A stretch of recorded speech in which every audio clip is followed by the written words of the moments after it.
when you have young folks that are coaches coming up, graduate assistants, interns, volunteers, people that you see that have done what you have done to get to where you are today, what kind of advice do you give them when they say, "Hey, Coach Mike, I want to be assistant coach. Or I want to do this." What kind of advice you give them? Advice, like a lot of people always ask me, like even our current GAs, our managers, and even players, like our former players, reach out to me wanting to get into coaching, and I'm just like, what have you done? What have you done where you are or where you've been? What kind of relationships do you have? You know, like I could go down a list of all those coaches that I worked for, whatever job it was, from unpaid to the highest paid or whatever, and all of those people would like I have good relationships with them still to this day. I could pick up the phone and call them. They could pick up the phone for me and make a call for me to anybody in the country. Um, I left a good impression on them, or what I say is not necessarily an impression. An impression is something when you first walk in the door. What do you look like? Mm. You know, like when they first meet you, that's the impression. But the year that you worked for them, the 2 years, the 3 years, the time that you're with them, what kind of impact did you leave on them? Not just an impression, but I always ask God, what kind of impact did you leave? Like for me, what kind of impact did you leave on Tubby Smith? What kind of impact did you leave on Buzz Williams or Eric Musselman or Josh Paston?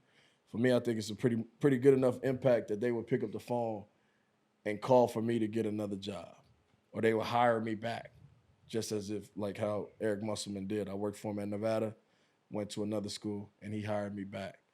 So I tell guys like, what kind of impact are you leaving with coaches that you've worked for, even if you're a manager or GA, or are you doing extra? Like, are you just waiting for somebody to give you a task to do, or are you, being proactive and um, willing to help, willing to do this, willing to do things that aren't with your job title or your job description. What kind of impact did you leave? What kind of relationship do you have, and who do you know? Like who can call for you? Because that's what it's all about. It's all about who you know. Gone are the days where you could just go online and fill out an application and get a job. It is. It's You're all right. about who you know in whatever industry you work in. And I want to add something to that. Like when you were at Nevada and um, Musselman got the job at Arkansas, he elevated. Yeah, He easily could have went elsewhere to get someone for that for position. sure. Anybody would have wanted that because a lot more comes when you elevate. And he brought you. I think that says a lot to you For sure. about you that he chose to bring you in or keep you and move instead of bringing someone from the outside that hey, I want to be in the SEC. Also, what I really admire is the grind from playing Division two. That's one grind, but just the volunteering time. Like people don't understand when you're volunteering, you are not getting paid, For sure. right? Yeah, they might find something here or there. I had one conversation with you one time just about, man, I'm eating the leftover food, or when they're feeding the players, I'm taking a couple. This is my lunch. This is my dinner that I'm taking. During those times when you were on those like volunteer and lower level staffs position, teaching classes, working on campus. But guess what?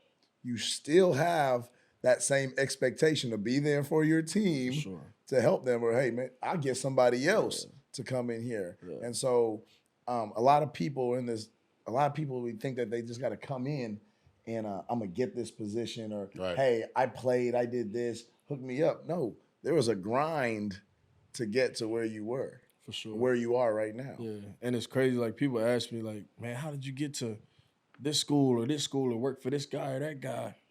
Before I worked for, like I said, it's all about who you know.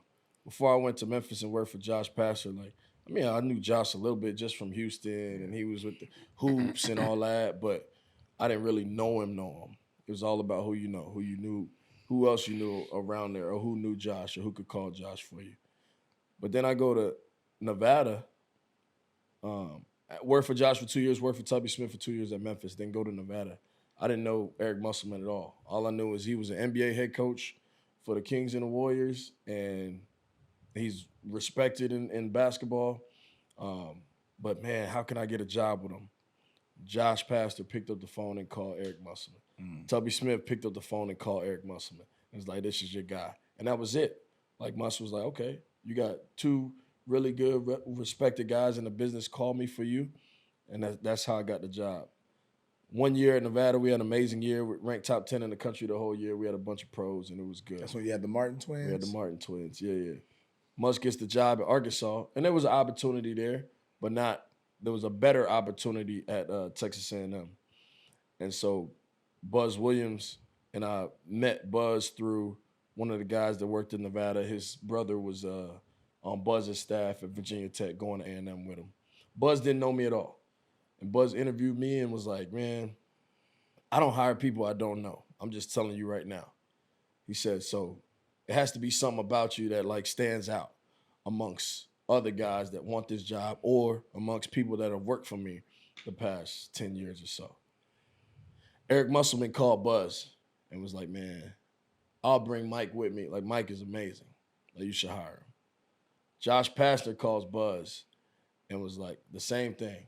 Tubby Smith called Buzz. And Buzz told me straight up, he's pretty transparent. He's like, man, all these people calling me, but a lot of people calling me for other guys. Like, what makes you stand out amongst other guys?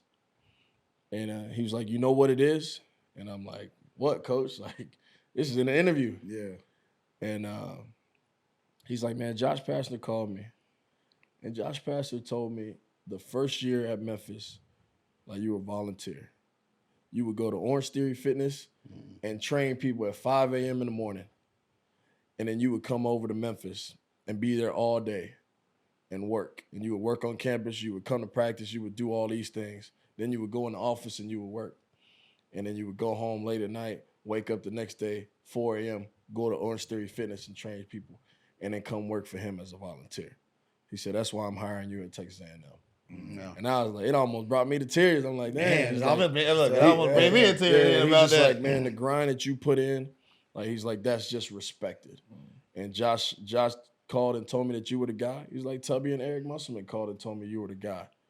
But until Josh told me that story, like, of you getting up every day at 4 o'clock in the morning to go to some fitness center and work out old ladies, and then go to Memphis and work in the classroom and in the rec center and then still be on the court and help out wherever you need it on the basketball side. He said, that's respected, and that's why I'm going to hire you. And so he hired me at A&M, worked for him 2 years, and all the respect for Buzz Williams for giving me the opportunity.